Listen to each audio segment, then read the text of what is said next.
जय गुरुदेव। दूरदर्शी आवाज़ मासिक पत्रिका 1 अक्टूबर 2023 पृष्ठ नंबर 22।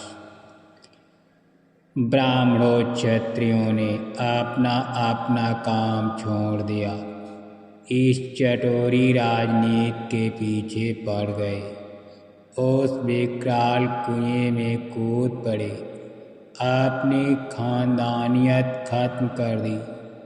मेरे संकेतों को समझिए, अपने आप को बदलिए, भगवान का भजन कीजिए ताकि तकलीफ आए तो बगल से निकल जाए। आगे समय खराब आ रहा है।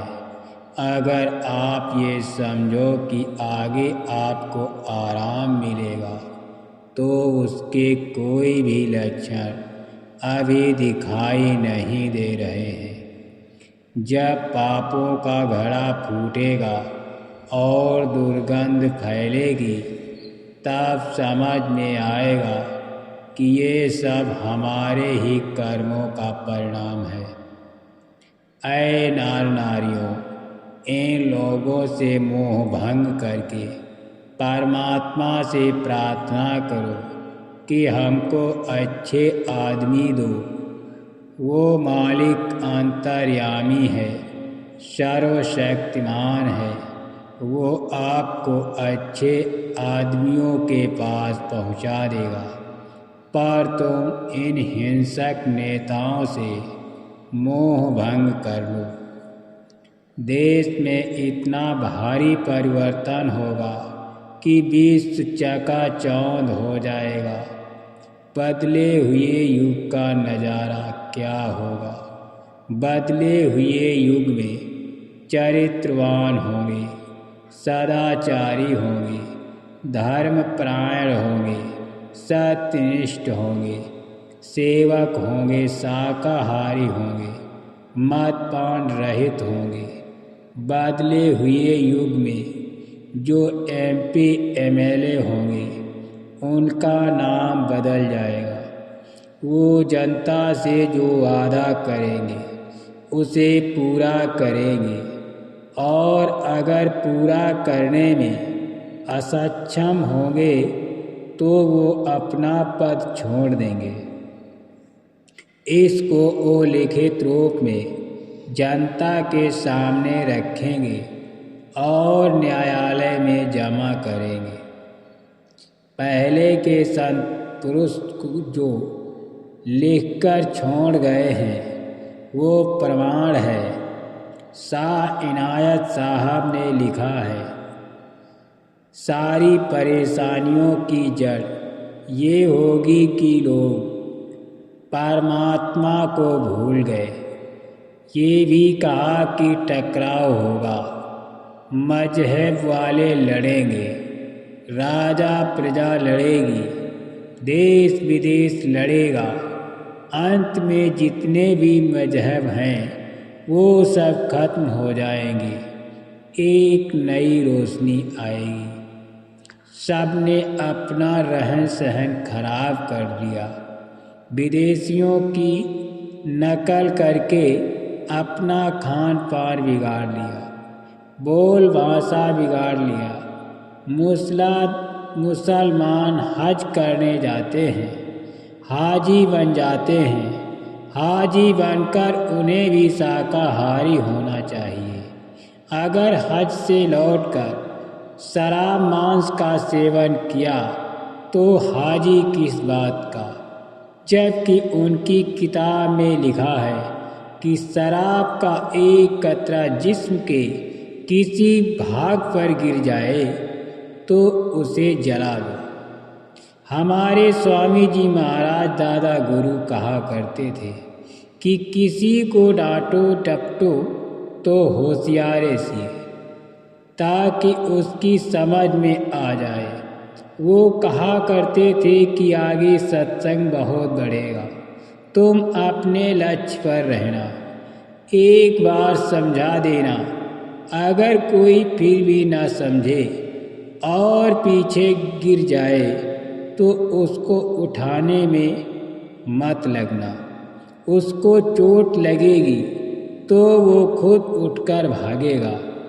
जब गुरु महाराज की मौज होती थी तो सब कुछ बताया करते थे भविष्य के बारे में कि आगे ऐसा होगा, ऐसा होगा। महात्माओं के लिए सभी मनुष्य इंसान एक हैं। सब में प्रभु की आत्मा है, खुदा की रूह और गॉड की सोल है। सबको भजन करने का अधिकार है। ऊंच नीच, छोटे बड़े, हिंदू मुसलमान, सिख ईसाई, कलयुग में सबको भजन करने का समान अधिकार मिला। दुनिया में समान अधिकार नहीं मिल सकता, क्योंकि जो जैसा कर्म करेगा वैसा ही उसको फल मिलेगा। तो भजन कर लो। जात पात पूछे नहीं कोई, हरि का भजे सो हरि का होई। मीराबाई छात्राणी थी, पर उनके गुरु संत रैदास यानी चमार अनुसूचित वर्ण के थे। जूते गांठते थे लेकिन पूरे संत थे। आज से 8 साल पहले लोगों में ये भावना और क्रिया थी कि बिना पूजा पाठ किए, प्रार्थना किए बिना अपना काम शुरू नहीं करना। इसलिए सभी लोग सवेरे उठकर काम पर जाने से पहले पूजा पाठ प्रार्थना कुछ न कुछ जरूर करते थे।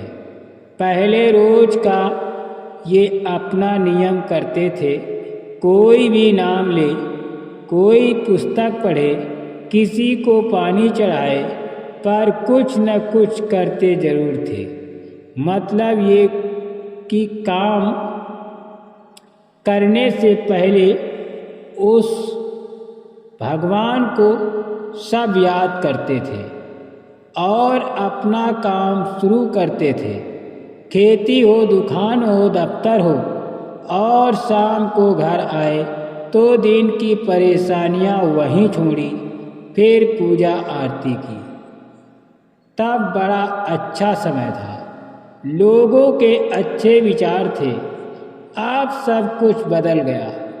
अब तो दिन भर परेशान रहो और रात भर चिंता उसकी ही करते रहते हो। पहले महात्माओं के उपदेश होते थे, लोगों की समझ में आता था, अब वो भी नहीं है। अब इनसे कहते रहो कि भजन कर लो तो नहीं करते। दिन भर मन भागता रहता है, सोने में से भी वही स्वप्न देखना है। अब तुम लोग सत्संग सुन रहे हो, सत्संग सुनकर अपने अपने घर जाओ, तो दिन में अपना अपना काम करो और शाम को उसे वही छोड़ दो और फिर थोड़ा भजन करो। अब तो सब कुछ उल्टा हो गया। रास्ता भी सच्चा नहीं मिलता, जड़ क्रिया भी तुम्हें याद नहीं आती। बस इंद्रियों के दरवाजे पर मन को भगाते रहते हो और झूठी चीज़ों का अहंकार करते हो जो आपकी है ही नहीं। जितना काम जरूरी है उतना काम करो।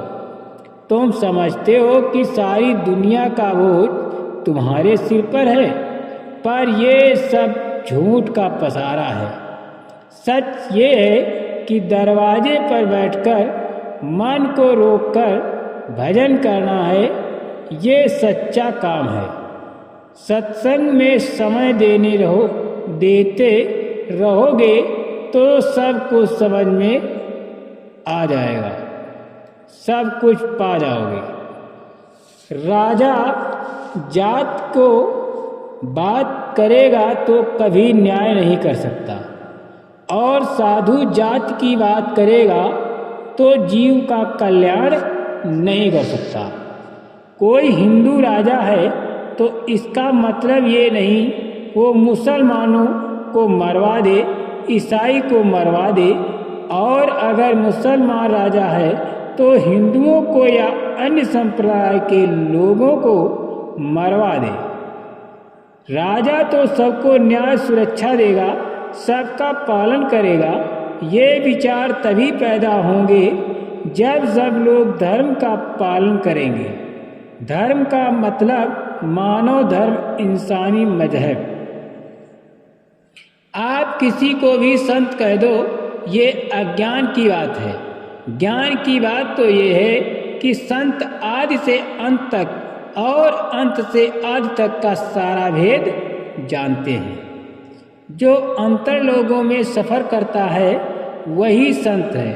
शंका दूर होगी तो सच्चे रास्ते पर चल दोगे, शंका दूर नहीं हुई तो रास्ते पर चल नहीं सकते। संतों के लिए ऐसा कुछ मत करो जो अशोभनीय है। कहा गया है कि संत की निंदा नानका, बहुरी बहुरी नरके जाए।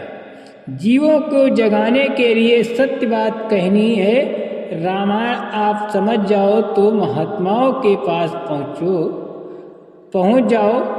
तुनुक मियाजी बड़ी खराब हावी है, इसमें कुछ भी नहीं समझते।